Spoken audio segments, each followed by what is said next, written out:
fótons e fluido cósmico. Estrutura da luz.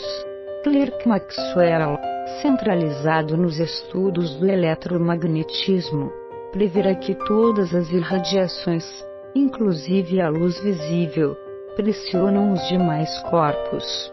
Observações experimentais com o jato de uma lâmpada sobre um feixe de poeira mostraram que o feixe se curvou, como se impelido por leve corrente de força. Semelhante corrente foi medida, acusando insignificante percentagem de pressão, mas o bastante para provar que a luz era dotada de inércia.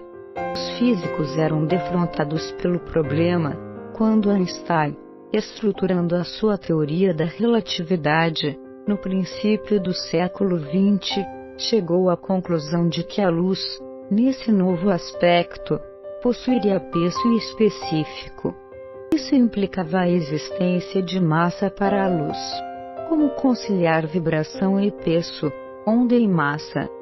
Intrigado, o grande cientista voltou às experiências de Planck e Bohr e deduziu que a luz de uma lâmpada resulta de sucessivos arremessos de grânulos luminosos, em relâmpagos consecutivos, a se desprenderem-se dela por todos os lados. Pesquisadores protestaram contra a assertiva, lembrando o enigma das difrações e das interferências, tentando demonstrar que a luz era constituída de vibrações. Einstein, contudo, recorreu ao efeito fotoelétrico pelo qual a incidência de um raio luminoso sobre uma película de sódio ou potássio determina a expulsão de elétrons da mesma película, elétrons cuja velocidade pode ser medida com exatidão, e genialmente concebeu os grânulos luminosos ou fótons que, em se arrojando sobre os elétrons de sódio e potássio, lhes provoca o deslocamento, com tanto mais violência, quanto mais concentrada for a energia dos fótons. O aumento de intensidade da luz, por isso, não acrescenta velocidade aos elétrons expulsos, o que apenas acontece ante a incidência de uma luz caracterizada por oscilação mais curta. Saltos quânticos. A teoria dos saltos quânticos explicou, de certo modo, as oscilações eletromagnéticas que produzem os raios luminosos. No átomo excitado, aceleram-se os movimentos, e os elétrons que lhe correspondem, em se distanciando dos núcleos, passam a degraus mais altos de energias. Efetuada a alteração, os elétrons se afastam dos núcleos aos saltos, de acordo com o quadrado dos números cardinais, isto é, de 1 para 2 no primeiro salto, de 2 para 4 no segundo, de 3 para 9 no terceiro, de 4 para 16 no quarto, e assim sucessivamente. A temperatura aproximada de 1000 graus centígrados, os elétrons abandonam as órbitas que lhes são peculiares, em número sempre crescente, e, se essa temperatura atingir cerca de 100.000 graus centígrados, os átomos passam a ser constituídos somente de núcleos despojados de seus elétrons satélites, vindo a explodir, por entrechoques, a altíssimas temperaturas. Reportando-nos, pois, a escala de excitação dos sistemas atômicos, vamos encontrar a luz, conhecida na Terra como oscilação eletromagnética em comprimento médio de onda que nasce do campo atômico, quando os elétrons, erguidos a órbitas ampliadas pelo abastecimento de energia, retornam às suas órbitas primitivas, veiculando a sua energia de queda. Se excitarmos o átomo com escassa energia, apenas se alteram aqueles elétrons da periferia, capazes de superar facilmente a força atrativa do núcleo. Compreenderemos, portanto, que, quanto mais distante do núcleo, mais comprido será o salto, determinando a emissão de onda mais longa e, por esse motivo, identificada por menor energia. Quanto mais para dentro do sistema atômico se verifique o salto, tanto mais curta, e por isso de maior poder penetrante, a onda exteriorizada. Efeito Compton. Buscando um exemplo, verificaremos que a estimulação das órbitas eletrônicas externas produzirá luz vermelha, formada de ondas longas, enquanto que o mesmo processo de atrito nas órbitas que se lhe seguem, na direção do núcleo, originará irradiação azul, formada de ondas mais curtas, e a excitação nas órbitas mais íntimas provocará luz violeta, de ondas ainda mais curtas. Continuando-se a progressão de fora para dentro, chegaremos aos raios gama, que derivam das oscilações do núcleo atômico. Em todos esses processos de irradiação, o poder do fóton depende do comprimento de onda em que se manifesta, qual ficou positivado no efeito Compton, pelo qual uma colisão provocada entre fótons e elétrons revela que os fótons, em fazendo ricochete no entrechoque, descarregam energia, baixando a frequência da própria onda e originando, assim, a luz mais avermelhada. Fórmula de Broglie. A evidência do fóton vinha enriquecer a teoria corpuscular da luz. Entretanto, certos fenômenos se mantinham à margem, somente explicáveis pela teoria ondulatória que a ciência não aceitará até então.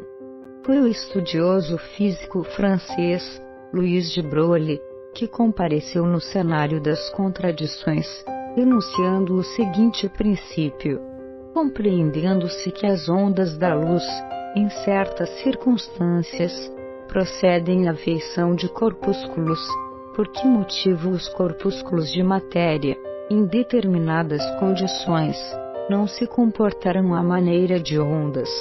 E acrescentava que cada partícula de matéria está acompanhada pela onda que a conduz.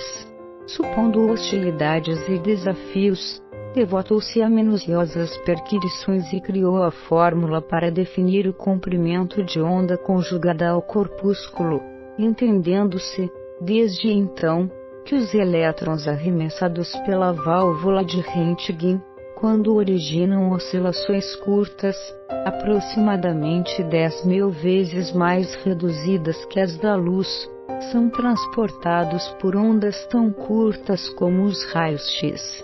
Mecânica ondulatória. Físicos distintos não se sentiam dispostos a concordar com as novas observações de Broglie, alegando que a teoria se mostrava incompatível com o fenômeno da difração e pediam que o sábio lhes fizesse ver a difração dos elétrons, de vez que não admitiam a existência de corpúsculos desfrutando propriedades que, a seu ver, eram exclusivamente características das ondas. Pouco tempo decorrido, 2 cientistas americanos projetaram um jato de elétrons sobre um cristal de níquel e registraram a existência da difração, de conformidade com os princípios de Broglie. Desde então, a mecânica ondulatória instalou-se na ciência. Em definitivo, mais da metade do universo foi reconhecido como um reino de oscilações, restando a parte constituída de matéria igualmente suscetível de converter-se em ondas de energia. O mundo material como que desapareceu, dando lugar a tecido vasto de corpúsculos em movimento, arrastando turbilhões de ondas em frequências inumeráveis, cruzando-se em todas as direções, sem se misturarem. O homem passou a compreender, enfim, que a matéria é a simples vestimenta das forças que o servem nas múltiplas faixas da natureza e que todos os domínios da substância palpável podem ser plenamente analisados e explicados em linguagem matemática, embora o plano das causas continue para ele indevassado, tanto quanto para nós, as criaturas terrestres temporariamente apartadas da vida física. Campo de Einstein. Conhecemos a gama das ondas, Sabemos que a luz se desloca em feixes corpusculares que denominamos fótons. Não ignoramos que o átomo é um remoinho de forças positivas e negativas, cujos potenciais variam com o número de elétrons ou partículas de força em torno do núcleo. Informamos-nos de que a energia, ao condensar-se, surge como massa para transformar-se, depois, em energia. Entretanto, o meio sutil em que os sistemas atômicos oscilam não pode ser equacionados com nossos conhecimentos. Até agora, temos nomeado esse terreno indefinível como sendo o éter. Contudo, Einstein, quando buscou imaginar-lhes as propriedades indispensáveis para poder transmitir ondas características de bilhões de oscilações, com a velocidade de 300 mil quilômetros por segundo, não conseguiu acomodar as necessárias grandezas matemáticas numa fórmula, porquanto as qualidades de que essa matéria devia estar revestida não são combináveis, e concluiu que ela não existe, propondo abolir-se o conceito de éter, substituindo-a pelo conceito de campo. Campo, desse modo, passou a designar o espaço dominado pela influência de uma partícula de massa. Para guardarmos uma ideia do princípio estabelecido, imaginemos uma chama em atividade. A zona por ela iluminada e o campo particular. A intensidade de sua influência diminui com a distância do seu fulcro, de acordo com certas proporções, isto é, tornando-se um meio, um quarto, um oitavo, um 16, etc., a revelar o valor de fração cada vez menor, sem nunca atingir a zero, porque, em teoria, o campo ou região de influência alcançará o infinito.